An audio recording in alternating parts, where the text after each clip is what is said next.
பிஸ்மில்லாஹ் அல்ஹம்துலில்லாஹ் வஸ்ஸலாத்து வஸ்ஸலாமு அலா ரசூலில்லாஹ் ரப்பி ஷ்ரஹ் லி ஸத்ரி வயஸ்ஸிர் லி அம்ரி வஹ்லுல் உக்தத்தம் மின் லிசானி யஃப்கஹு கௌலி. அன்பார்ந்த சகோதர சகோதரிகளே, அஸ்ஸலாமு அலைக்கும் வரஹ்மத்துல்லாஹி வபரகாத்துஹு. திருக்குர்ஆனை புரிந்து கொள்வோம் எளிய வழியில் பகுதி 1 தொழுகை பாடம் நம்பர் 5A. இந்த பாடத்தில் நாம் பாங்கினுடைய வார்த்தைகளின் விளக்கங்களை பற்றியும் வுதுவுக்கு பின்னால் ஓதுகின்ற துஆ மற்றும் இலக்கண பிரிவிலே லீ மின் அன் ஆகிய எழுத்துக்களை பற்றியும் கற்றல் குறிப்பாக சில விஷயங்களையும் நாம் பார்க்க இருக்கிறோம். இந்த பாடத்தின் நிறைவு பகுதியில் இன்ஷா அல்லாஹ் குர்ஆனில் 19471 தடவை இடம்பெறுகின்ற சுமார் 57 வார்த்தைகளை நாம் படித்திருப்போம். அல்லாஹு அக்பர், அல்லாஹு அக்பர், அல்லாஹு அக்பர், அல்லாஹு அக்பர். அல்லாஹ் மிகப்பெரியவன், அல்லாஹு அக்பர், அல்லாஹ் மிகப்பெரியவன். கபீர், அக்பர், ஸகீர், அஸ்கர், கஸீர், அக்ஸர். அக்பர் என்ற வார்த்தை பண்பு பெயர் சொல்லில் சிறப்பிற்குரியதாக புழங்கப்படுகிறது. கபீர் பெரியவன், இது ஒரு பண்பு பெயர் சொல். அக்பர் மிக பெரியவன், சிறப்பு பண்பு பெயர் சொல். அதே போன்று கஸீர் அதிகமானது, அக்ஸர் மேலதிகமானது, ஸகீர் சிறியது, அஸ்கர் மிகச் சிறியது. ஆக அஃஅலு என்ற அமைப்பில் வரக்கூடிய இந்த வார்த்தை மேலதிகம் என்ற பொருளை தரக்கூடியதாக இருக்கிறது. சிறப்பு பண்பு பெயர் சொல்லினுடைய அமைப்பாக இவைகள் இருக்கிறது. எதை கொண்டும் அல்லாஹ்வை ஒப்பீடு செய்ய முடியாத அளவிற்கு அல்லாஹ் வல்லமை, ஆற்றல் இவைகளில் மிக உயர்ந்தவனாக இருக்கிறார். அல்லாஹுதான் அனைத்தையும் படைத்தவன். அவன் படைப்பாளி, மற்றவைகள் எல்லாம் படைப்பினங்கள். எனவே படைத்தவனோடு படைப்பினங்களை ஒருபோதும் ஒப்பீடு செய்ய முடியாது. அல்லாஹ் வலிமை, வல்லமை, ஆற்றல் இது போன்ற அனைத்து நற்பண்புகளிலும் அவன் சிறந்தவன், மிகைத்தவனாக இருக்கிறான். எந்த அளவிற்கு அல்லாஹுவின் மகிமையை நாம் அறிகிறோமோ அந்த அளவு ஆழ்மனதிலிருந்து அல்லாஹுவை நாம் புகழ்ந்தவர்களாக சொல்லுவோம். யா அல்லாஹ், நீ எத்தகைய உயர்வானவனாகவும் மகிமை மிக்கவனாகவும் இருக்கிறாய் என்று நாம் சொல்லுவோம். நாம் அல்லாஹுவை குறித்து என்ன கற்பனை செய்திருந்தாலும் அதற்கெல்லாம் அல்லாஹ் அப்பாற்பட்டவன். அவன் வல்லமையில், ஆற்றலில் மிகைத்தவன் என்றெல்லாம் நாம் எவ்வளவு தூரம் கற்பனை செய்தாலும் நம்முடைய கற்பனைக்கு அப்பாற்பட்டு அனைத்தையும் விட மிக உயர்ந்தவனாக, மிகைத்தவனாக அல்லாஹ் இருக்கிறான். இந்த அழைப்பு ஒலியை கேட்ட மாத்திரத்தில் நாம் ஃபஜ்ர் நேரத்தில் நாம் தூங்கிக் கொண்டிருக்கின்ற பொழுது இந்த பாங்கினுடைய அல்லாஹு அக்பர், அல்லாஹ் மிக பெரியவன் அழைப்பு ஒலி கேட்டதற்கு பிறகும் கூட நாம் தூங்கியிருப்போமேயானால் நாம் யாரை பெரியவனாக, கடவுளாக நாம் நினைத்துக் கொண்டிருக்கிறோம், மதித்துக் கொண்டிருக்கிறோம் என்பதை சிந்திக்க வேண்டும். நாம் அல்லாஹ் மிக பெரியவன் என்ற வார்த்தையில் உண்மையாளர்களாக இருந்தால் உடனே நாம் எழுந்து தொழ செல்ல வேண்டும். அப்படி இல்லை என்றால் நம்முடைய நஃப்ஸை அல்லாஹ்வை விட உயர்ந்தவனாக நாம் ஆக்கிய குற்றவாளியாக ஆகிவிடுகிறோம். நம்மை பாதுகாத்தருள்வானாக. இவைகள் அனைத்திலேயும் நாம் அல்லாஹ்விடம் பாதுகாப்பு தேட வேண்டும். யா அல்லாஹ், நான் உன்னையே என் வாழ்வில் உயர்ந்தவனாக, மிகைத்தவனாக ஏற்றுக்கொள்வதற்கு எனக்கு நீ வழிகாட்டுவாயாக. எனது மன இச்சைகள், குடும்பம், தீய நட்புகள் இவர்களை தவிர்த்து உனக்கு மட்டுமே நான் கட்டுப்படுவதற்கு எனக்கு நீ உதவி செய்வாயாக என்று அல்லாஹ்விடத்தில் துஆ செய்வதோடு நாம் நம்மை, நம்முடைய செயல்பாடுகளை மதிப்பீடு செய்து அதற்கு தகுந்த மாதிரி நாம் செயல்படுத்துவதற்குண்டான திட்டங்களை நாம் வகுக்க வேண்டும். இவைகளை எல்லாம் உணர்ந்து சொல்லுங்கள், அல்லாஹு அக்பர், அல்லாஹ் மிக பெரியவன், அல்லாஹு அக்பர், அல்லாஹ் மிக பெரியவன். அஷ்ஹது அல்லா இலாஹ இல்லல்லாஹ், அஷ்ஹது அல்லா இலாஹ இல்லல்லாஹ். அஷ்ஹது நான் சாட்சி சொல்லுகிறேன், அன் என்று, லா இலாஹ வணக்கத்திற்குரியவன் யாரும் இல்லை, இல்லல்லாஹ் அல்லாஹ்வை தவிர. அஷ்ஹது நான் சாட்சி சொல்கிறேன். குர்ஆனில் ஒரு தடவை இடம்பெறுகின்ற வார்த்தை ஷஹாதத். ஷஹாதத் என்றால் சாட்சி அளிப்பது, சான்று அளிப்பது, நம்பிக்கை மற்றும் கொள்கை அடிப்படையில் ஓரிரை தன்மையை ஏற்றுக்கொள்வது, நான்காவது நாமே சாட்சியாக மாறுவது ஆகிய 4 பொருட்கள் இந்த ஷஹாதத் என்ற வார்த்தைக்கு உண்டு. அன் என்றால் என்று, ஏற்கனவே நாம் பார்த்திருக்கிறோம், என்று. இலாஹ் கடவுள், அதனுடைய ப்ளூரல், அதனுடைய பன்மை ஆலிஹா கடவுள்கள். இல்லல்லாஹ், அல்லாஹ்வை தவிர, இல்லல்லதீன ஆமனு வ அமிலுஸ் ஸாலிஹாத், ஈமான் கொண்டு நல்லமல்கள் செய்தவர்களை தவிர. அடிக்கடி இந்த வார்த்தைகளை செவிமடுத்திருக்கிறோம். இல்லா தவிர, அல்லாஹ், அல்லாஹ்வை தவிர. இலாஹி எனும் சொல்லுக்கு பல பொருள்கள் உண்டு. வணங்கப்படுபவன், தேவைகளை பூர்த்தி செய்பவன், கீழ்ப்பட தகுதியானவன். ஆக இந்த 3 விஷயங்களிலும் இதற்கு அல்லாஹ்வை தவிர்த்து இந்த இடத்திற்கு யாரும் வர முடியாது. நான் சாட்சி சொல்கிறேன் என்றால் என்னுடைய பேச்சு, என்னுடைய நடைமுறை, என்னுடைய ஆடைகள், என்னுடைய ஒழுக்கம் அனைத்திலையும், நான் தனியாக இருக்கின்ற பொழுதும், குடும்பத்தோடு இருக்கின்ற பொழுதும், அலுவலகங்களில் இருக்கின்ற பொழுதும், கடைவீதியில் இருக்கின்ற பொழுதும், நண்பர்களோடு இருக்கின்ற பொழுதும், நான் அல்லாஹ் ஒருவன் என்று ஏற்றுக்கொண்டேன் என்ற தன்மையும் செயல்பாடும் நம்மிடத்திலே வர வேண்டும். பிறரை காட்டிலும் அல்லாஹுவை நான் அதிகம் நேசிக்கிறேன், அல்லாஹுவை எனது படைப்பாளன், எனது அதிபதி, எனது இறைவன் மற்றும் அந்த சராசரங்களின் ஆட்சியாளன் என்று நான் ஏற்றுக்கொள்கிறேன். இவைகளெல்லாம் நம்முடைய செயல்பாடுகள், நம்முடைய எண்ணங்களில் வர வேண்டும். எனது வாழ்வின் அனைத்து காரியங்களிலேயும் அல்லாஹுவை முன்னிறுத்தியே நான் செயல்படுவேன். அல்லாஹுவிற்கு எது பிடிக்குமோ அதை செய்வேன், எதை அல்லாஹ் வெறுக்கிறான் அதை நான் வெறுப்பேன். இவைகளெல்லாம் நான் சாட்சி சொல்கிறேன் என்ற விஷயத்தில் வந்தாக வேண்டும். எனது வாழ்வின் அனைத்து காரியங்களிலும் அவனுக்கு மட்டுமே நான் கட்டுப்படுவேன். எனது குடும்பம், எனது நண்பர்கள், எனது உறவுகள் எல்லோரையும் அல்லாஹுவினுடைய விஷயத்தில் மாற்றமான கருத்து சொல்கின்ற பொழுது அவர்களை நான் தள்ளி வைத்து அல்லாஹுவிற்கு மட்டுமே நான் அடிபணிவேன் என்ற எண்ணத்தோடு நாம் செயல்பட வேண்டும். இதுதான் நான் சாட்சி சொல்கிறேன் என்பதனுடைய பொருளாக இருக்கிறது. அல்லாஹ் குர்ஆனிலே நீங்கள் மக்களுக்கான சாட்சியாளர்கள் என்று நம்மை பார்த்து அல்லாஹ் சொல்கிறான்.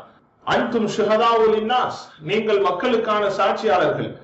உங்களை நான் வசத்தன் லிதகூனு ஷுஹதா அலன்னாஸ், மக்களுக்கு நீங்கள் சாட்சியாளர்களாக ஆகுவதற்காக நடுநிலை சமுதாயமாக உங்களை நாம் ஆக்கியிருக்கிறோம் என்று அல்லாஹ் நம்மை பிற சமுதாயத்திற்கு சாட்சியாளர்களாக இருக்க வேண்டும் என்று அல்லாஹ் பணித்திருக்கிறான். என்றால் இந்த சாட்சி என்பது, அல்லாஹ் என்பவன் யார், முஹம்மது ஸல்லல்லாஹு அலைஹி வஸல்லம் யார், மார்க்கம் என்றால் என்ன, அனைத்திற்கும் நாம் சாட்சியாளர்களாக இருக்க வேண்டும். இந்த சாட்சி சொல்லுதல், சாட்சியாக ஆகுதல் என்கின்ற இந்த பணி மிக முக்கியமானதாக இருக்கிறது. இதனால் தான் ஒவ்வொரு நேர பாங்கு, இகாமத், அத்தஹியாத் இவைகள் அனைத்திலேயும் இந்த ஷஹாதத் கலிமாவை நாம் நினைவுறுத்தப்பட்டு கொண்டே இருக்கிறோம். வாழ்வில் எந்த கடமை முக்கியமானதாக இருக்கிறதோ அத்தகைய தொழுகை சார்ந்த இந்த விஷயங்கள் அனைத்திலேயும் ஷஹாதத் கலிமாவை நாம் நினைவுறுத்தப்பட்டு கொண்டே இருக்கிறோம். இஸ்லாத்தின் உண்மையான சாட்சிகளாக ஆக நாம் அல்லாஹ்விடம் துஆ செய்ய வேண்டும். அல்லாஹ் அப்படிப்பட்ட ஒரு நிலையை நமக்கு தந்தருள்வானாக. சொல்லுங்கள், அஷ்ஹது, நான் சாட்சி சொல்கிறேன், அன் என்று, லா இலாஹ, வணக்கத்திற்குரியவன் யாரும் இல்லை, இல்லல்லாஹ், அல்லாஹ்வை தவிர. அஷ்ஹது அன்ன முஹம்மதன் ரசூலுல்லாஹ், அஷ்ஹது அன்ன முஹம்மதன் ரசூலுல்லாஹ். அஷ்ஹது, நான் சாட்சி சொல்கிறேன், அன்ன என்று, முஹம்மதன், முஹம்மது ஸல்லல்லாஹு அலைஹி வஸல்லம், ரசூலுல்லாஹ், அல்லாஹ்வின் தூதர் என்று நான் சாட்சி சொல்கிறேன். ஷஹாதத் ஏற்கனவே நாம் பார்த்தோம். சாட்சி அளிப்பது, சான்றளிப்பது, நம்பிக்கை மற்றும் கொள்கை அடிப்படையில் ஒன்றை செய்வது, ஆதாரத்தை நிரூபிக்கும் வண்ணமாக நாம் நடப்பது என்றால் நாமே சாட்சியாக மாறுவது. இந்த வார்த்தை 359 தடவை குர்ஆனில் இடம்பெறுகிறது. என்று, அதாவது அன்ன, அன் இரண்டு வார்த்தைக்கும் என்று என்ற பொருளும், அன்ன என்பதற்கு அதாவது என்ற பொருளும் தனியாக சொல்லப்படுகிறது. அஷ்ஹது அன் லா இலாஹ இல்லல்லாஹ், அன் என்றால் என்று. உதாரணம், அஷ்ஹது அன் லா இலாஹ இல்லல்லாஹ். அன்ன, அன்ன என்றால் என்று. உதாரணம், அஷ்ஹது அன்ன முஹம்மதர் ரசூலுல்லாஹ். இன், இன் என்றால் ஆல். உதாரணம், இன்ஷா அல்லாஹ், அல்லாஹ் நாடினால். இன்ன, இன்ன என்றால் நிச்சயமாக. உதாரணம், இன்னல்லாஹ மஅஸ் ஸாபிரீன், அல்லாஹ் நிச்சயம், அல்லாஹ் பொறுமையாளர்களுடன் இருக்கிறார் என்பதை போல. ஆக இந்த வார்த்தைகள் குர்ஆனில் சுமார் 3097 தடவைகள் இந்த 4 வார்த்தைகளும் இடம்பெறுகிறது. அன்ன, அன், அன், அன்ன, இன், இன்ன ஆகிய இந்த 4 வார்த்தைகள். முஹம்மதன், முஹம்மத் ஸல்லல்லாஹு அலைஹி வஸல்லம், இது 4 தடவை குர்ஆனில் இடம்பெறுகிறது. முஹம்மது என்றால் அதிகம் புகழப்படுபவர் என்று பொருள். ரசூல், அதனுடைய ப்ளூரல் நாம் ஏற்கனவே செய்யப்படுத்திருக்கிறோம், ருசுல், ரசூல்மார்கள். இந்த 2 வார்த்தைகளும் சேர்ந்து குர்ஆனில் 332 தடவைகள் இடம்பெறுகிறது. நான் சாட்சி சொல்கிறேன், நான் சாட்சி அளிக்கிறேன் என்றால் என்னுடைய பேச்சு, செயல்கள், வீட்டில், அலுவலகத்தில், நண்பர்களுக்கு மத்தியில், கடைத்தெருவில் எல்லாவற்றிலும் என்னுடைய செயல்பாடுகளை நான் மார்க்கத்தை, தூதுவத்தை, அல்லாஹுவை நிலைநிறுத்துபவனாக இருக்க வேண்டும். இதுதான் சாட்சி சொல்கிறேன் என்பதனுடைய பொருள். பிறரை காட்டிலும் அல்லாஹ்வையும் அவனது தூதரையும் அதிகமாக நேசிக்கிறேன் என்பதாக இருக்க வேண்டும் நான் சாட்சி சொல்கிறேன் என்பதனுடைய பொருள். கேள்வி கேட்காமலேயே நபி ஸல்லல்லாஹு அலைஹி வஸல்லம் அவர்களின் போதனைகளை நாம் அப்படியே எடுத்து செயல்படுத்த வேண்டும். இது ஏன் இப்படி, ஏன் அப்படி என்றெல்லாம் எந்த கேள்வியும் அதிலே வராமல் ரசூல் ஸல்லல்லாஹு அலைஹி வஸல்லம் அவர்கள் ஒன்றை சொல்லிவிட்டார்கள் என்றால் உடனே நாம் அதை மறுப்பு பேச்சு இல்லாமல் அதை செயல்படுத்த வேண்டும். இதுதான் அல்லாஹுவின் தூதர் என்று நான் சாட்சி சொல்கிறேன் என்பதற்கான அடையாளமாக இருக்கும். நம்மளுடைய விருப்பம் அல்லாஹ் ரசூலுடைய விருப்பம், நம்மளுடைய வெறுப்பு அல்லாஹ் ரசூலினுடைய வெறுப்பாக இருக்க வேண்டும். குர்ஆன் ஹதீஸ் அனைத்தையும் நன்மை தீமைகளை பிரித்தறிவிக்கும் அளவுகளாக நாம் ஆக்க வேண்டும். நாம் செய்கின்ற ஒரு நன்மையாக இருந்தால் அது குர்ஆனும் ஹதீஸும் சொல்லக்கூடியதாக இருக்க வேண்டும். நபி ஸல்லல்லாஹு அலைஹி வஸல்லம் அவர்களின் போதனைகளை பின்பற்ற எனக்கு இறைவா எந்த விதமான ஆதாரமும் தேவையில்லாமல் செயல்படுவதற்கு நீ வாய்ப்பளிப்பாயாக.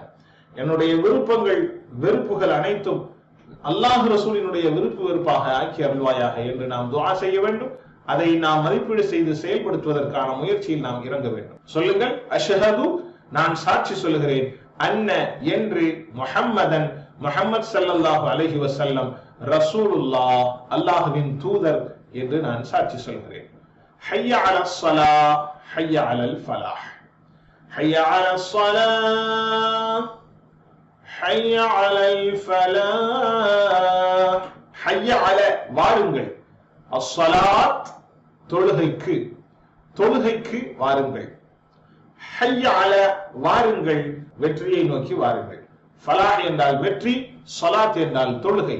இந்த அலா என்ற வார்த்தைக்கு மீது என்ற பொருள் இருந்தாலும் நாம் ஏற்கனவே படித்ததை போல இந்த இடத்திற்கு தோதுவான பொருள் இக்கு என்பதும் அங்கே வெற்றியின் பக்கம் என்பதுமாக இரண்டு இடத்திலும் இருவேறு பொருளுக்கு பொருத்தமாக அலா அமைகிறது என்பதனால் அதற்கு நாம் முதலாவது இக்கு என்றும் இரண்டாவதிலே பக்கம் என்றும் நாம் பொருள் செய்யலாம். ஹய்ய அல ஸலாத் தொழுகைக்கு வாருங்கள், ஹய்ய அலல் ஃபலாஹ் வெற்றியின் பக்கம் வாருங்கள். நாம் ஏற்கனவே சொன்னோம், அலா என்ற வார்த்தைக்கு மீது என்று பொருள் இருந்தாலும் இந்த இடத்திற்கு தோதுவான பொருள் நோக்கி. உதாரணமாக ஆமன்து பில்லாஹ் இடைச்சொல்லை நாம் இங்கே கொடுக்கிறோம், ஆனால் அதனுடைய தமிழ் பொருளில் அந்த பீயினுடைய பொருளையே உச்சரிக்கப்படாது. அல்லாஹுவை நான் நம்பினேன். ஆனால் வேறு வேறு மொழிகளில் அல்லாஹுவின் மீது நம்பிக்கை கொண்டேன்.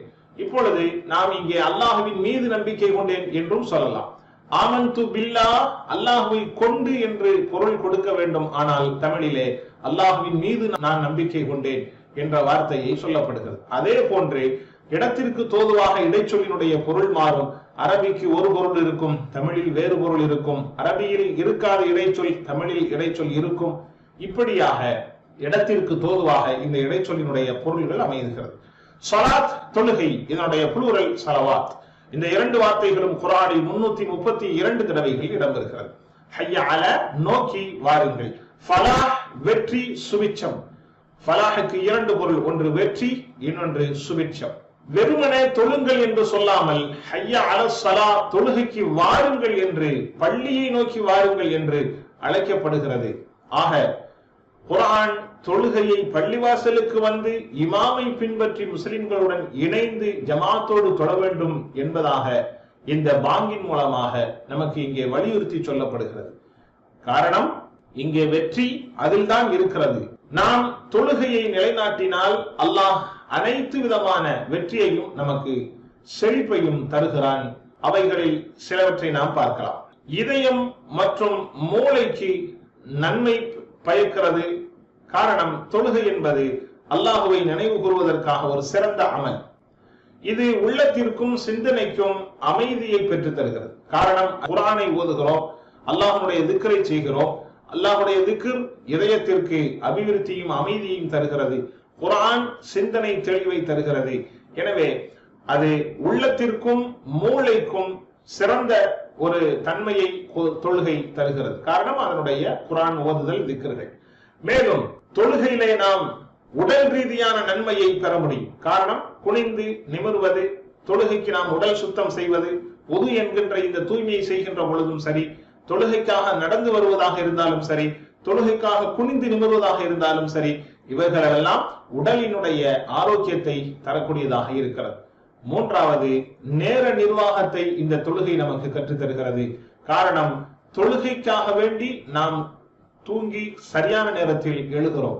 ஃபஜ்ர் தொழ வேண்டும் என்பதற்காக நேரத்தோடு தூங்கி நேரத்தோடு எழுகிறோம். லுஹர் தொழுகைக்காக முன்னாடியே நாம் நம்முடைய வேலைகளை முடித்து விடுகிறோம். அசருக்காக அசருக்கு முன்பதாக நம்முடைய காரியங்களை, இப்படியாக நேர நிர்வாகத்தை கற்றுத்தரக்கூடியதாகவும் இந்த தொழுகை இருக்கிறது. நான்காவது, சமூக ரீதியான பலனை தரக்கூடியதாக இருக்கிறது.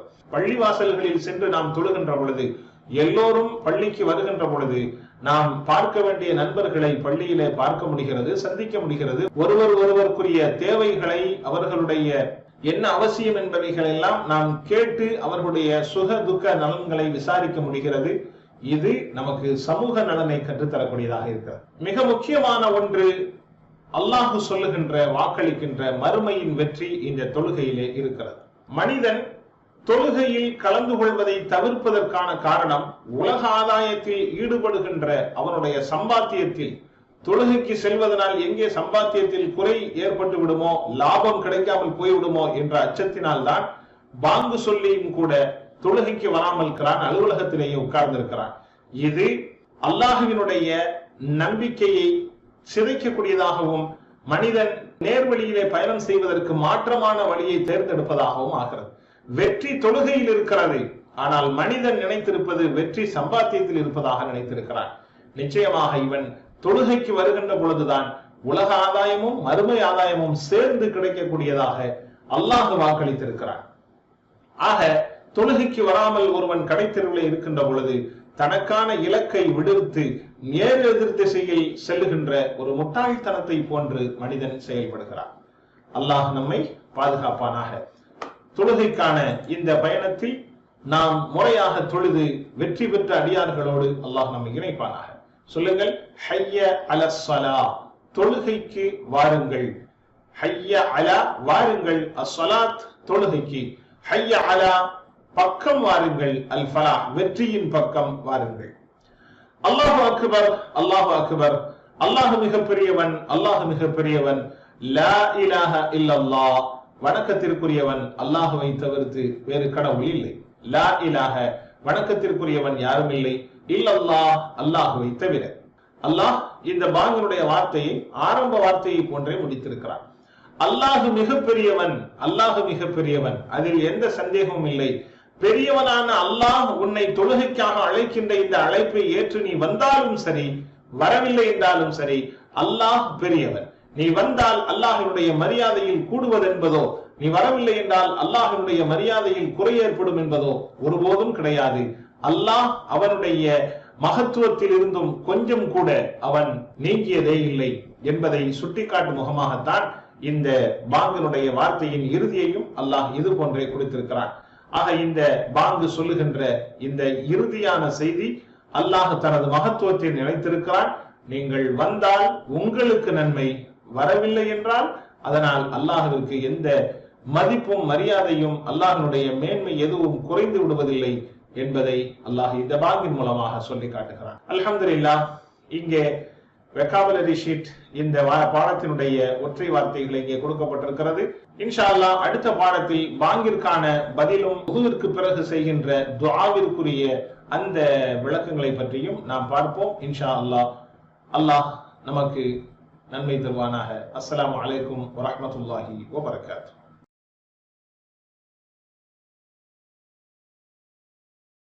பிஸ்மில்லாஹ், அல்ஹம்துலில்லாஹ், வஸ்ஸலாத்து வஸ்ஸலாமு அலா ரசூலில்லாஹ். ரப்பி ஷ்ரஹ் லி ஸத்ரி வ யஸ்ஸிர் லி அம்ரி வஹ்லுல் உக்ததம் மின் லிசானி யஃப்கஹு கௌலி. அன்பார்ந்த சகோதர சகோதரிகளே, அஸ்ஸலாமு அலைக்கும் வரஹ்மத்துல்லாஹி வபரகாத்துஹு. திருக்குர்ஆனை புரிந்து கொள்வோம் எளிய வழியில் பாடம் 5B இலக்கண பிரிவு. இந்த பாடத்தில் நாம் முன்னிடை சொற்களாகிய லி, மின், அன் ஆகியவைகளை பற்றி பார்க்க இருக்கிறோம். இலக்கணத்தை நாம் டிபிஐயின் மூலமாக படித்து வருகிறோம். டிபிஐ என்றால் என்ன? கேளுங்கள், பாருங்கள், சிந்தியுங்கள், கூறுங்கள், காட்டுங்கள், விருப்பத்துடன் செய்யுங்கள், சேர்ந்து செய்யுங்கள். என்னோடு சேர்ந்து சொல்லுங்கள். கேளுங்கள், பாருங்கள், சிந்தியுங்கள், கூறுங்கள், காட்டுங்கள், விருப்பத்துடன் செய்யுங்கள், சேர்ந்து செய்யுங்கள். கடந்த பாடங்களில் பார்த்தவைகளை நாம் இப்பொழுது மீள்பார்வையாக பார்க்க இருக்கிறோம். ஏற்கனவே நாம் பிரதி பெயர் சொற்களாகிய 6 வார்த்தைகளை நாம் படித்திருந்தோம். அவைகள் ஹுவ, ஹும், அன்த, அன, அன்தும், நஹ்னு. ஹுவ அவன், ஹும் அவர்கள், அன்த நீ, அன நான், அன்தும் நீங்கள், நஹ்னு நாங்கள். இந்த வார்த்தைகளை நாம் முஸ்லிம் என்ற வார்த்தையோடு இணைத்து பார்த்தோம். ஹுவ முஸ்லிம், அவன் முஸ்லிம். ஹும் முஸ்லிமோன், அவர்கள் முஸ்லிம்கள். அன்த முஸ்லிம், நீ முஸ்லிம். அன முஸ்லிம், நான் முஸ்லிம். அன்தும் முஸ்லிமோன், நீங்கள் முஸ்லிம்கள். நஹ்னு முஸ்லிமோன், நாங்கள் முஸ்லிம்கள். இன்னொரு தடவை சொல்லுங்கள். ஹுவ முஸ்லிம், அவன் முஸ்லிம். ஹும் முஸ்லிமோன், அவர்கள் முஸ்லிம்கள். அன்த முஸ்லிம், நீ முஸ்லிம். அன முஸ்லிம், நான் முஸ்லிம். அன்தும் முஸ்லிமோன், நீங்கள் முஸ்லிம்கள். நஹ்னு முஸ்லிமோன், நாங்கள் முஸ்லிம்கள். மாஷா அல்லாஹ். இவைகளை கடந்த பாடங்களில் கேள்விக்கு பதிலாக பார்த்தோம். உதாரணமாக நான் கேள்வி கேட்பேன், நீங்கள் அதற்கு பதிலை என்னோடு சேர்ந்து சொல்வதற்கு முயற்சி செய்யுங்கள். மன் ஹுவ, ஹுவ முஸ்லிம், அவன் யார்? அவன் முஸ்லிம். மன் ஹும், அவர்கள் யார்? ஹும் முஸ்லிமூன். பன்மைக்கு பன்மையான பண்பு பெயர் சொல்லை பயன்படுத்த வேண்டும். மன் ஹும், ஹும் முஸ்லிமூன். திரும்பவும் என்னோடு சொல்லுங்கள். மன் ஹுவ, ஹுவ முஸ்லிம். மன் ஹும், அவர்கள் யார்? ஹும் முஸ்லிமூன், அவர்கள் முஸ்லிம்கள். மாஷா அல்லாஹ். மன் அன்த, நீ யார்? அன முஸ்லிம். அன்த என்பதற்கு கேள்வியாக வருகின்ற பொழுது பதில் அன என்று வர வேண்டும். மன் அன்த, நீ யார்? அன முஸ்லிம், நான் முஸ்லிம். மாஷா அல்லாஹ். மன் அன்தும், நீங்கள் யார்? நஹ்னு முஸ்லிமோன், நாங்கள் முஸ்லிம்கள். இன்னொரு தடவை கேள்விக்கு பதிலை அரபியில் மாத்திரம் சொல்லுங்கள் பார்க்கலாம். மன் ஹுவ, ஹுவ முஸ்லிம். மன் ஹும், ஹும் முஸ்லிமோன். மன் அன்த, அன முஸ்லிம். மன் அன்தும், நஹ்னு முஸ்லிமோன். மாஷா அல்லாஹ். இந்த பிரதி பெயர் சொல்லினுடைய இன்னொரு வகை நாம் பார்த்தோம். அவனுடைய, அவர்களுடைய என்ற பொருளை கொண்ட ஹூ, ஹும், க, இ, கும், நா. இந்த வார்த்தைகள் குர்ஆனில் 10,000 தடவைகள், பக்கத்திற்கு பக்கம், வரிக்கு வரி வரக்கூடிய வார்த்தைகளாக இவைகள் இருக்கிறது. எனவே இவைகளை நாம் மிக கவனத்தோடு பொருள் உணர்ந்து படிக்க வேண்டும். ஹூ அவனுடைய, ஹும் அவர்களுடைய, க உன்னுடைய, இ என்னுடைய, கும் உங்களுடைய, நா எங்களுடைய. சொல்லுங்கள் பார்க்கலாம். ஹூ, ஹும், க, இ, கும், நா. மாஷா அல்லாஹ். இந்த வார்த்தைகளை ரப்பு, தீன், கிதாப் இவைகளோடு நாம் சேர்த்து பார்த்தோம். இப்பொழுது சொல்லுங்கள் பார்க்கலாம். ரப்பு என்ற வார்த்தையோடு இந்த பிரதி பெயர் சொல்லை இணைத்து சொல்லுங்கள் பார்க்கலாம். ரப்புஹு, ரப்புஹும், ரப்புக, ரப்பி, ரப்புகும், ரப்புனா. ரப்புஹு அவனுடைய இறைவன், ரப்புஹும் அவர்களுடைய இறைவன், ரப்புக உன்னுடைய இறைவன், ரப்பி என்னுடைய இறைவன், ரப்புகும் உங்களுடைய இறைவன், ரப்புனா எங்களுடைய இறைவன். மாஷா அல்லாஹ். இந்த ரப்புஹு, ரப்புகும் என்ற வார்த்தையை கேள்விக்கு பதிலாக எப்படி நாம் கொண்டு வருவது என்பதை பார்த்தோம். திரும்பவும் மீள்பார்வையாக பார்க்கிறோம். மன் ரப்புஹு, அவனுடைய இறைவன் யார்? ரப்புஹு அல்லாஹ், அவனுடைய இறைவன் அல்லாஹ். மன் ரப்புஹும், அவர்களுடைய இறைவன் யார்? ரப்புஹும் அல்லாஹ், அவர்களுடைய இறைவன் அல்லாஹ். சொல்லுங்கள் பார்க்கலாம். மன் ரப்புஹு, ரப்புஹு அல்லாஹ். மன் ரப்புஹும், ரப்புஹும் அல்லாஹ். மாஷா அல்லாஹ். மன் ரப்புக, உன்னுடைய இறைவன் யார்? ரப்பி அல்லாஹ், என்னுடைய இறைவன் அல்லாஹ். மன் ரப்புக்கும், உங்களுடைய இறைவன் யார்? ரப்புனா அல்லாஹ், எங்களுடைய இறைவன் அல்லாஹ். மாஷா அல்லாஹ். இதே மாதிரி தீனுஹு, தீனுஹும், தீனுக, தீனி, தீனுக்கும், தீனுனா.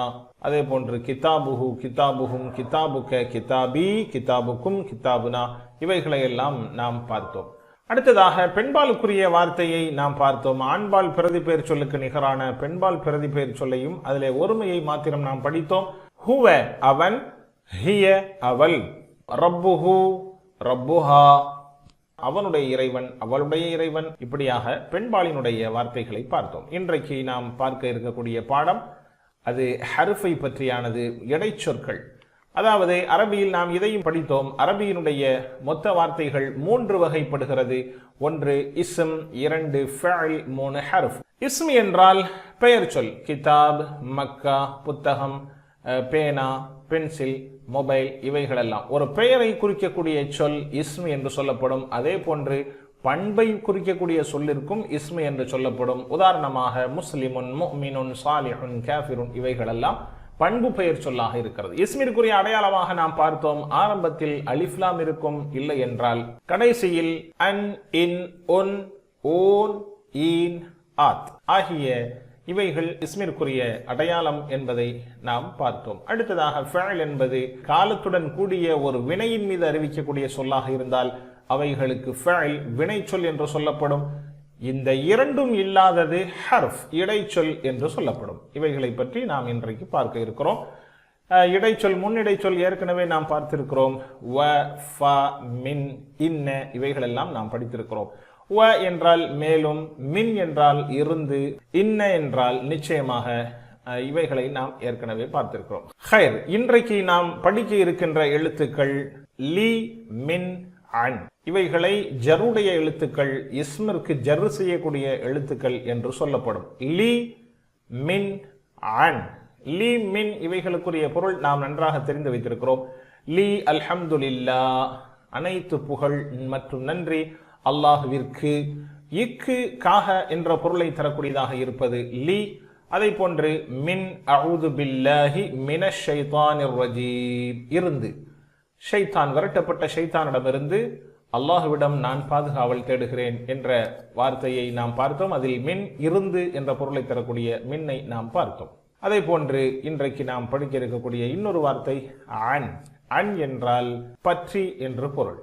நாம் ஏற்கனவே படித்திருக்கிறோம். ரலியல்லாஹு அன்ஹு, அவரை அல்லாஹ் பொருந்திக் கொள்வானாக என்ற பொருளுக்கு நாம் இதை பார்த்தோம். ஹைர், இந்த 3 எழுத்துக்களும் நாம் ஏற்கனவே படித்த பிரதி பெயர் சொல்லினுடைய இன்னொரு வகையாகிய ஹூ, ஹும், க, இ, கும், நா இவைகளோடு சேர்ந்து இவைகளை படிக்கப்படும். என்றாலும் லிஹு, லிஹும், லிக, லி, லிகும், லினா என்று சொல்வது சிரமம் என்ற காரணத்தினால் இந்த வார்த்தையிலே இந்த லி மட்டும் இவைகளோடு இணைகின்ற பொழுது லாமிற்கு ஃபதஹா என்கின்ற ஜபர் செய்து லஹு, லஹும், லக, லகும், லனா என்ற வார்த்தைகளில் மாத்திரம் ல என்று படிக்க வேண்டும். அதே போல இந்த லீ என்ற வார்த்தை ஒரு வெளிப்படையான பெயர் சொல்லில் வருகின்ற பொழுது அவை லீ என்று படிக்கப்படும். ஆக லீ என்பதனுடைய அசல் லீ ஆக இருக்கும். பிரதி பெயர் சொற்களாகிய ஹூ, ஹும், க, கும், நா இவைகளோடு இணைகின்ற போது மாத்திரம் அது ல என்று படிக்கப்படும். லேசாக, ஈஸியாக அப்பொழுதுதான் சொல்ல முடியும் என்பதற்காக ல என்று ஃபதஹா செய்து அந்த லாமிற்கு படிக்கப்படும். லஹு, லஹும், லக, லி, லகும், லனா. அதே போன்று மின்ஹு, மின்ஹும், மின்க, மின்னி, மின்கும், மின்னா. அன்ஹு, அன்ஹும், அன்க, அன்னி, அன்கும், அன்னா என்பதை போல. ஆக இந்த 3 வார்த்தைகளும் குர்ஆனிலே இந்த பிரதி பெயர்களோடு சேர்ந்து கிட்டத்தட்ட 5000 தடவைகள் குர்ஆனில் இடம்பெறுகிறது. ஒன்றொன்றாக நாம் பார்க்கலாம். முதலாவதாக லீ. லீக்கு உதாரணமாக நாம் இந்த வார்த்தை எடுத்துக்கொள்ளலாம். அல்ஹம்துலில்லாஹ், அனைத்து புகழ் மற்றும் நன்றி லில்லா, அல்லாஹுவிற்கு. இந்த லீ என்ற வார்த்தை பிரதி பெயர் சொற்களோடு இணைகின்ற பொழுது ல என்று படிக்க வேண்டும், ஈயை தவிர. ஹூ, ஹும், க, கும், நா இவைகளோடு வருகின்ற பொழுது ல என்று படிக்க வேண்டும். அல்ஹம்துலில்லாஹ், சர்வ புகழ், அனைத்து புகழ் மற்றும் நன்றி லில்லா, அல்லாஹுவிற்கு. ஹைர், லஹு அவனுக்கு, லஹும் அவர்களுக்கு, லக உனக்கு, லி எனக்கு, லகும் உங்களுக்கு, லனா எங்களுக்கு. ஹூ அவனுடைய என்ற இந்த பொருள் இந்த லாம் சேருகின்ற பொழுது அவனுக்கு என்ற பொருள் வந்துவிடுகிறது. லஹு அவனுக்கு, லஹும் அவர்களுக்கு, லக உனக்கு, லி எனக்கு, லகும் உங்களுக்கு, லனா எங்களுக்கு. அரபி மாத்திரம் சொல்லுங்கள். லஹு லஹும், லஹு லஹும், லக லி, லக லி, லகும் லனா, லகும் லனா. மாஷா அல்லாஹ். இப்பொழுது இந்த லஹு என்பதை வைத்து ஒரு உரையாடல் வார்த்தையை நாம் பார்க்கலாம். பொதுவாக குர்ஆன் எல்லோருக்கும் உரிய ஒரு வேத நூல். இந்த நூலை பற்றி கேள்வியாக கேட்கிறோம். ஹாதா. ஹாதா என்றால் கீழே நாம் கையை காட்ட வேண்டும். என்றால் கேள்வி பதில். அப்படியா? ஹாதா இது லஹு அவனுக்கா? அஹாதாவை என்பதை கொண்டு நாம் குர்ஆனை நாட வேண்டும். அஹாதா இந்த குர்ஆன் லஹு அவனுக்கா? நஅம் ஹாதா லஹு. ஆம் இது அவனுக்கு. அஹாதா லஹு. நஅம் ஹாதா லஹு. அஹாதா லஹும் இது அவர்களுக்கா? நஅம் ஹாதா லஹும். ஆம் இது அவர்களுக்கு. இன்னொரு தடவை சொல்லுங்கள். அஹாதா லஹும். நஅம் ஹாதா லஹும். ஆம் இது அவர்களுக்கு. மாஷா அல்லாஹ். அடுத்து அஹாதா லக. அஹாதா இது லக உனக்கா? நஅம் ஹாதா லீ. ஆம் இது எனக்கு. அஹாதா லக. நஅம் ஹாதா லீ. குர்ஆன் உனக்காகவா? ஆம் குர்ஆன் எனக்காக. அஹாதா லக. நஅம் ஹாதா லீ. மாஷா அல்லாஹ். அஹாதா லகும். இது உங்களுக்குரியதா? நஅம் ஹாதா லனா. ஆம் இது எங்களுக்குரியது. அஹாதா லகும் இது உங்களுக்கா? நஅம் ஹாதா லனா.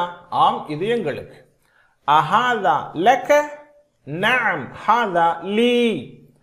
அஹாதா லகும். நஅம் ஹாதா லனா.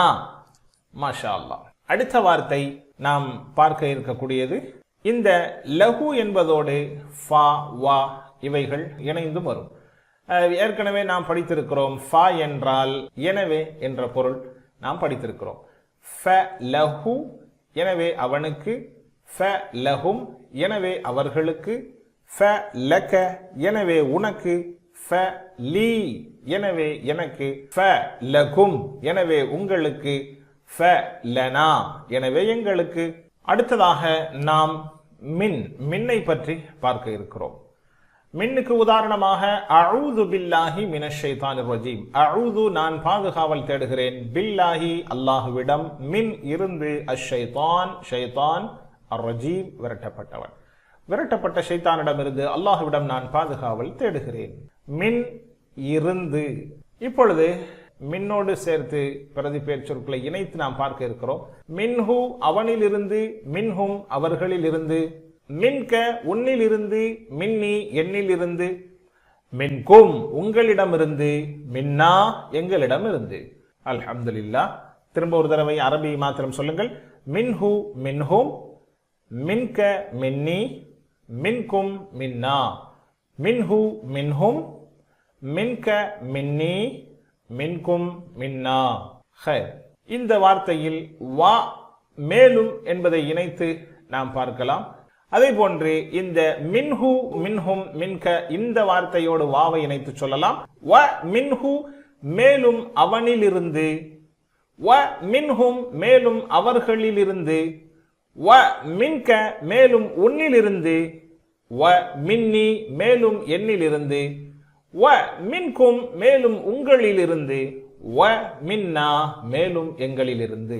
இந்த வாவ் இணைகின்ற பொழுது மேலும் என்ற பொருளை நாம் அதிகப்படுத்திக் கொள்ள வேண்டும். இப்பொழுது அரபியை மாத்திரம் சொல்லுங்கள். வ மின்ஹு வ மின்ஹும். வ மின்ஹு வ மின்ஹும். வ மின்க வ மின்னி. வ மின்க வ மின்னி. வ மின்கும் வ மின்னா. வ மின்கும் வ மின்னா. இப்பொழுது நாம் உதாரணத்திற்காக ஒருவர் ஒரு புத்தகத்தை நம்மிடத்திலே தருவாரேயானால் அந்த புத்தகத்தை வாங்கி கொண்டு நாம் கேட்போம், இந்த புத்தகம் உங்களிடம் இருந்தா என்று நாம் கேட்போம் இல்லையா? அதை மனதில் வைத்துக் கொண்டு இந்த வினாவிடையை நாம் பார்க்கலாம். அஹாதா மின்ஹு இது அவரிடம் இருந்தா, இந்த புத்தகம் அவர் கொடுத்து விட்டதா என்பதை போன்ற கேள்விக்காக அஹாதா மின்ஹு இது அவரிடம் இருந்தா. நஅம் ஹாதா மின்ஹு ஆம் இது அவரிடமிருந்து. அஹாதா மின்ஹு இது அவரிடமிருந்தா. நஅம் ஹாதா மின்ஹு ஆம் இது அவரிடமிருந்து. அஹாதா மின்ஹும் இது அவர்களிடமிருந்தா. நஅம் ஹாதா மின்ஹும் ஆம் இது அவர்களிடமிருந்து. நன்றாக பாருங்கள் அரபி மட்டும். அஹாதா மின்ஹு நஅம் ஹாதா மின்ஹு. அஹாதா மின்ஹும். நஅம் ஹாதா மின்ஹும். அல்ஹம்துலில்லாஹ். அடுத்ததாக நாம் எதிராளியிடம் கேட்பதற்கு எந்த வார்த்தையை பயன்படுத்தலாம்? அஹாதா மின்க, இது உன்னிடம் இருந்தா? நஅம் ஹாதா மின்னி, ஆம் இது என்னிடமிருந்து. அஹாதா மின்க, இது உன்னிடம் இருந்தா? நஅம் ஹாதா மின்னி, ஆம் இது என்னிடமிருந்து. அஹாதா மின்கும், இது உங்களிடமிருந்தா? நஅம் ஹாதா மின்னா, ஆம் இது எங்களிடமிருந்து. அரபி மற்றும் சொல்லுங்கள். அஹாதா மின்க, நஅம் ஹாதா மின்னி. அஹாதா மின்கும், நஅம் ஹாதா மின்னா. மாஷா அல்லாஹ். அடுத்ததாக அன்ஹுவை பற்றி நாம் பார்க்க இருக்கிறோம். அன் என்றால் பற்றி, ஹு என்றால் அவனை, அவனை பற்றி. ரலியல்லாஹு அன்ஹு, இந்த அன் என்ற வார்த்தைக்கு உதாரணமாக ரலியல்லாஹு அன்ஹு, அவரை அல்லாஹ் பொருந்தி கொண்டான் என்ற பொருளுக்காக இந்த வார்த்தையை பயன்படுத்தலாம். அன் என்பதற்கு உதாரணம் ரலியல்லாஹு அன்ஹு. லி என்பதற்கு அல்ஹம்துலில்லாஹ், மின் என்பதற்கு அஊது பில்லாஹி மினஷ் ஷைத்தானிர் ரஜீம், அன் என்பதற்கு ரலியல்லாஹு அன்ஹு. லி என்றால் இக்கு, மின் என்றால் இருந்து, அன் என்றால் பற்றி.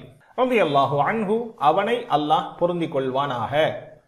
ஹைர், இந்த அன்ஹு அவனை பற்றி, அன்ஹும் அவர்களை பற்றி, அன்ஹு அவனை பற்றி, அன்ஹும் அவர்களை பற்றி, அன்க உன்னை பற்றி, அன்னி என்னை பற்றி, அன்க உன்னை பற்றி, அன்னி என்னை பற்றி, அன்கும் உங்களை பற்றி, அன்னா எங்களை பற்றி, அன்கும் உங்களை பற்றி, அன்னா எங்களை பற்றி. நன்றாக பாருங்கள். அன்ஹு, அன்ஹும், அன்க, அன்னி, அன்கும், அன்னா, அன்ஹு, அன்ஹும், அன்க, அன்னி, அன்கும், அன்னா. ஹை, வாவ் சேர்ந்து வ அன்ஹு, வ அன்ஹும், வ அன்க, வ அன்னி, வ அன்கும், வ அன்னா. ஹைர், ஆண்பால் பெண்பால் இவைகளை நாம் ஏற்கனவே கற்றிருக்கிறோம். இந்த எழுத்துக்களோடு ஆணுக்குரிய பிரதி பெயர் சொல்லை இணைத்ததை போன்று பெண்ணிற்குரிய பிரதி பெயர் சொல்லை இணைப்பதையும் நாம் பார்க்கலாம். லஹு, மின்ஹு, அன்ஹு இவைகளை நாம் படித்தோம். இதற்கான பெண்பால் என்ன? லஹா, மின்ஹா, அன்ஹா. சொல்லுங்கள் பார்க்கலாம். அரபியில் லஹு அவனுக்கு, லஹா அவளுக்கு, லஹு அவனுக்கு, லஹா அவளுக்கு, மின்ஹு அவனிடமிருந்து, மின்ஹா அவளிடமிருந்து, மின்ஹு அவனிடமிருந்து, மின்ஹா அவளிடமிருந்து, அன்ஹு அவனை பற்றி, அன்ஹா அவளை பற்றி, அன்ஹு அவனை பற்றி, அன்ஹா அவளை பற்றி. அரபி மாத்திரம் சொல்லுங்கள் பார்க்கலாம். லஹு, லஹா, மின்ஹு, மின்ஹா, அன்ஹு, அன்ஹா. மாஷா அல்லாஹ். இப்பொழுது நாம் எல்லா வார்த்தைகளையும் இந்த வார்த்தைகளோடு இணைத்து எப்படி சொல்வது என்பதை நாம் ஏற்கனவே படித்திருக்கிறோம். அதை ஒரு டைம் டேபிளாக உங்களுக்கு போட்டு கொடுத்திருக்கிறார். லஹு, லஹும், லக, லி, லகும், லனா, லஹா. அதே போன்று மின்ஹு, மின்ஹும், மின்க, மின்னி, மின்கும், மின்னா, மின்ஹா அவளிடமிருந்து. அன்ஹு, அன்ஹும், அன்க, அன்னி, அன்கும், அன்னா, அன்ஹா. மாஷா அல்லாஹ். இவைகள் மொத்தமாக குர்ஆனில் 5000 தடவைகள் வருகிறது. இன்றைக்கு நாம் படித்த இந்த 3 முன்னிடை சொற்களை படித்திருக்கிறோம். இவைகளினுடைய பொருளை நாம் இப்பொழுது பார்க்கிறோம். லி என்றால் இக்குக்காக, இதற்கு உதாரணமாக அல்ஹம்துலில்லாஹ் என்று பார்த்தோம். அடுத்து மின் என்றால் இருந்து, இதற்கு உதாரணமாக அஊது பில்லாஹி மினஷ் ஷைத்தானிர் ரஜீம். அடுத்து அன் என்று பார்த்தோம். அன் என்றால் பற்றி, அதற்கு உதாரணம் ரலியல்லாஹு அன்ஹு என்பவைகளை பார்த்தோம். இப்பொழுது இங்கே போடப்பட்டிருக்கக்கூடிய இந்த வார்த்தைகளுக்கு நீங்கள் பொருளுடன் சுட்டிக்காட்டுதல் வேண்டும். சுட்டிக்காட்டுதல் சொன்னாலே பொருளும் விளங்கும். லஹும், இந்த லஹும் என்ற வார்த்தைக்கான சுட்டிக்காட்டல் டிபிஐ என்ன சொல்லுங்கள் பார்க்கலாம். லஹும், ஹோ, ஹோம் அவர்களுக்கு, லஹும் அவர்களுக்கு. அடுத்து மின்னா எங்களிடமிருந்து, மின்ஹு, மின்ஹும், மின்க, மின்னி, மின்கும், மின்னா, மின்னா எங்களிடமிருந்து. அடுத்து அன்கும், அன்ஹு அன்ஹும் அன்க அன்னி அன்கும் உங்களை பற்றி. அதே போன்று இந்த வார்த்தைக்கான டிபிஐயை இந்த படத்திலே நாம் பார்க்கலாம். லஹும் அவர்களுக்கு, மின்னா எங்களிடமிருந்து, அன்கும் உங்களை பற்றி. ஹைர், அல்ஹம்துலில்லாஹ். கற்றல் குறிப்பாக இன்றைக்கு நாம் பார்க்கக்கூடிய விஷயம், கல்விக்காக அல்லாஹ்விடம் இறைஞ்ச வேண்டும். கல்வியை அல்லாஹ் நேரடியாக நபிக்கு கொடுப்பதற்குண்டான ஆற்றல் அல்லாஹ்விற்கு இருந்த போதிலும் நபி ஸல்லல்லாஹு அலைஹி வஸல்லம் அவர்களை பார்த்து, நபியே, இறைவா எனக்கு இல்மை அதிகப்படுத்து என்று கேளுங்கள் என்று அல்லாஹ் சொல்லியிருக்கிறார். ரசூலுல்லாஹுவை பார்த்து அல்லாஹ் ஒரு விஷயத்தை கேளுங்கள் என்னிடம் என்று சொல்வதாக இருந்தால் அது இல்மை பற்றியதாக இருக்கிறது. ரப்பி ஜிதினி இல்மா, இறைவா எனக்கு இல்மை அதிகப்படுத்து என்று கேளுங்கள் என்று அல்லாஹ் சொல்கிறான். குல், நபியே சொல்லுங்கள், ரப்பி என் இறைவா, ஜித்னி எனக்கு அதிகப்படுத்து, இல்மன் கல்வியை அதிகப்படுத்து என்று நபியை கேளுங்கள் என்று அல்லாஹ் சொல்கிறான். எனவே நபியிடம் அல்லாஹ் கேட்க சொல்கின்ற ஒரே விஷயம் கல்வி. எனவே நாம் அல்லாஹ்விடத்திலே கல்விக்காக இறைஞ்ச வேண்டும். அல்லாஹ்விடம் நாம் அனுதினமும் பிரார்த்திக்க வேண்டும்.